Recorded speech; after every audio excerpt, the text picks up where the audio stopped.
Right. இப்போ மழையினால அங்க மீட்பு பணிகள்ல தொய்வு ஏற்படுது அப்படின்னு சொல்றீங்க. நம்ம முன்னாடி பேசியிருந்தது போல அங்க 400 குடும்பங்கள் இருந்தார்கள். பலர் மண்ணுல புதைந்து போயிருக்க வாய்ப்பு இருக்கிறது அப்படின்லாம் சொல்லப்படக்கூடிய நிலையில அவங்களுடைய அடுத்த கட்ட திட்டம் என்னவாக இருக்கிறது? இப்ப அங்க இருக்கக்கூடிய மீட்பு படையினர் மழை நின்ற பிறகு மெதுமெதுவாக அங்க தோண்டி தேடுறது, உடல்கள் இருக்கான்னு பாக்குறது, அந்த மாதிரியான வழிமுறைகளை கையாளுறாங்களா, இல்ல வேற ஏதாவது ஒரு தொழில்நுட்பத்தை பயன்படுத்தியோ வேற ஏதாவது ஒரு திட்டம் வச்சிருக்காங்களா? இப்ப அந்த பகுதியில் அடுத்து என்ன செய்ய போறாங்க அப்படிங்கிற திட்டம் இருக்கு? இங்கே பார்த்தீங்கன்னா இந்த மண்ணில் புதைந்திருக்க உடல்கள் எல்லாமே பெரும்பாலும் மோப்ப நாய் மூலமாக தான் கண்டறியப்படுறாங்க. இது மட்டும் இல்லாமல் கிட்டத்தட்ட பார்த்தீங்கன்னா மண் குவியலாக தான் எல்லா இடங்களிலுமே குவிஞ்சிருக்கு. இது ஜேசிபியில் கொண்டு தான் இந்த குவியலெல்லாம் அகற்றப்படுறாங்க. அப்படி அகற்றும் போது ஏதாவது உடல்கள் தட்டுப்பட்டால் பார்த்தீங்கன்னா அந்த உடனே அந்த ஜேசிபி பணியை நிறுத்திட்டு இங்கே இருக்கிற மீட்பு பணி வீரர்கள் அந்த உடல்களை பத்திரமா, ஏதாவது அந்த உடலுக்கு ஏதும் சிதைவு ஏற்பட்டுறாமல் அந்த உடலை எடுக்கிறாங்க.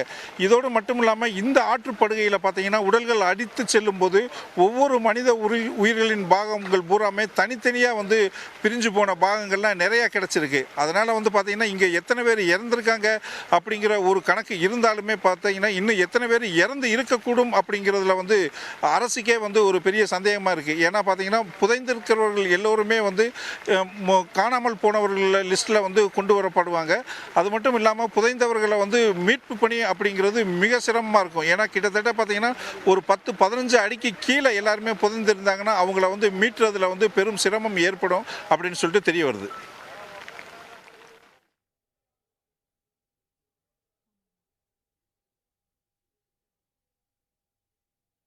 சிவசபாபதி, இப்போ அங்க ஜேசிபி பயன்படுத்துறாங்க, எந்திரங்கள் பயன்படுத்தி அங்க அந்த தேடுதல் பணி, மீட்பு பணி நடைபெற்று வருதுன்னு சொல்றீங்க. இப்போ இந்த மாதிரியான தொழில்நுட்பங்கள் பயன்படுத்தி அங்க தோண்டும் போது, அந்த மீட்பு பணிகளில் ஈடுபடும் போது அதனாலேயே கூட புதைந்திருப்பவர்களுக்கு ஏதாவது பிரச்சனை ஏற்பட வாய்ப்பு இருக்கிறதா? இல்ல மீட்பு படையினர் இப்போ 2 நாள் 3 நாள் கடந்துட்டதுனால எதுவும் இஷ்யூ இல்லைங்கிறாங்க. இந்த மாதிரி ஹெவி மெஷினரி அங்கே கொண்டு போகும்போது அதுவே அதிர்வுகளையோ இல்லை இந்த மண் சரிவுகளையோ ஏற்படுத்த அது மாதிரியான அச்சங்கள் இருக்கிறதா சொல்றாங்களா? இந்த பணியில் ஈடுபடும் போது பார்த்தீங்கன்னா இங்கே மீட்பு படை வீரர்களுக்கு அடிபடுது. அவங்க எல்லாமே சிலர்கள் ஆபத்தான சூழ்நிலையில் மருத்துவமனைக்கு கொண்டு செல்கிற காட்சிகளும் நாம் பார்த்துருக்கோம். இவங்களுக்கும் அந்த மாதிரி ஏற்பாடு, அதாவது அந்த மாதிரி விபத்து ஏற்படத்தான் செய்யுது. ஆனால் பார்த்தீங்கன்னா நேற்று வரை பார்த்தீங்கன்னா இந்த பகுதிக்கு இந்த ஜேசிபியோ மற்றும் மீட்பு பணியில் ஈடுபடுறதுக்கான உபகரணங்களோ எதுவுமே கொண்டு வராத ஒரு சூழல் தான் ஏற்படுச்சு.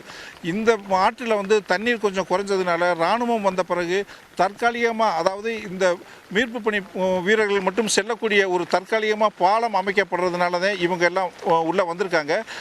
இந்த பேரிடர் மீட்பு குழு பார்த்திங்கன்னா கிட்டத்தட்ட ஒரு 20-25 கிலோமீட்டர் வனத்தின் வழியாகவும் தேயிலை தோட்டத்தின் வழியாகவும் சுற்றி வந்ததேன் இங்கே இருக்கிற மக்கள் எல்லாமே உடனே வெளியேறணும் அப்படிங்கிற ஒரு எச்சரிக்கையும் கொடுத்தாங்க. ஏன்னா அடுத்தடுத்து வரக்கூடிய மழையினால் இந்த பகுதி மீண்டும் பெரிய அளவில் நிலச்சரிவு ஏற்படக்கூடும் அப்படிங்கிறது சொன்னதுனால இங்கே இருக்கிற மக்களை எல்லாத்தையுமே ஒட்டுமொத்தமாக இவங்களை எல்லாத்தையுமே வெளியேற்றி முகாமில் தங்க வச்சுட்டாங்க. மேலும் பார்த்தீங்கன்னா இங்கே இருந்த மக்கள் கிட்டத்தட்ட 400 வீடுகளுக்கு மேலே இருந்த மக்கள் இன்னைக்கு உயிர் போயும் காயங்களோடும் முகாம்லையும் பலர் தங்க வச்சிருக்காங்க. உயிரோடு இருக்கிறவங்க மீண்டும் இந்த இடத்துல வாழ முடியுமா அப்படிங்கிறது ஒரு பெருத்த சந்தேகம் தான் ஏற்பட்டிருக்கு. ஏன்னா இந்த இடங்கள் பூராமே முற்றிலும் உருக்குலைந்து போயிருக்கிறதுனால இந்த இடத்தை மீண்டும் சரி செய்யவே முடியாத ஒரு சூழல் இருக்குது. அவங்களுக்கு அவங்களுடைய வாழ்வாதாரத்தை சரி செய்கிறதுக்கு அரசாங்கம் என்ன செய்யும் அப்படிங்கிறது அவங்ககிட்டயே பெரிய கேள்வியாக இருக்குது. இந்த மக்கள் பூராமே அரசாங்கத்தை இந்த கேள்வியை தொடர்ந்து எழுப்பிட்டு இருக்காங்க. தற்பொழுது நிவாரணம் கொடுத்தால் மட்டும் சரியாகுமா? கோடிக்கணக்கான எங்களுடைய சொத்துக்கள், எங்களுடைய உறவினர்கள், தாய் தந்தை, சிறு குழந்தைகள், நாங்கள் வளர்த்துக்கிட்டு இருந்த ஆடு மாடு எல்லாமே போயிருச்சு. அப்படிங்கிறப்போ நான் அடுத்ததில் நான் எங்கே போய் நிற்கிறது அப்படிங்கிற ஒரு கேள்வியை அரசாங்கத்தை வச்சுருக்காங்க. ரைட். முக்கியமான ஒரு விஷயத்தையும் எழுப்பியிருக்கிறீங்க சிவசபாபதி. இப்போ இதுலேருந்து உயிர் பிழைத்து வந்தது ஒரு பெரிய விஷயம் அப்படின்னா, இதற்கு பிறகு உயிர் பிழைத்த பிறகு அங்கே மீண்டும் சென்று வாழ முடியுமா அப்படிங்கிறது அடுத்த பெரிய கேள்விக்குறியாக அந்த மக்களுக்கு இருக்கும் அப்படிங்கிறதுல மாற்று கருத்து இல்லை. செய்திகளை உடனுக்குடன் தெரிந்து கொள்ள உடனே சப்ஸ்கிரைப் பண்ணுங்க.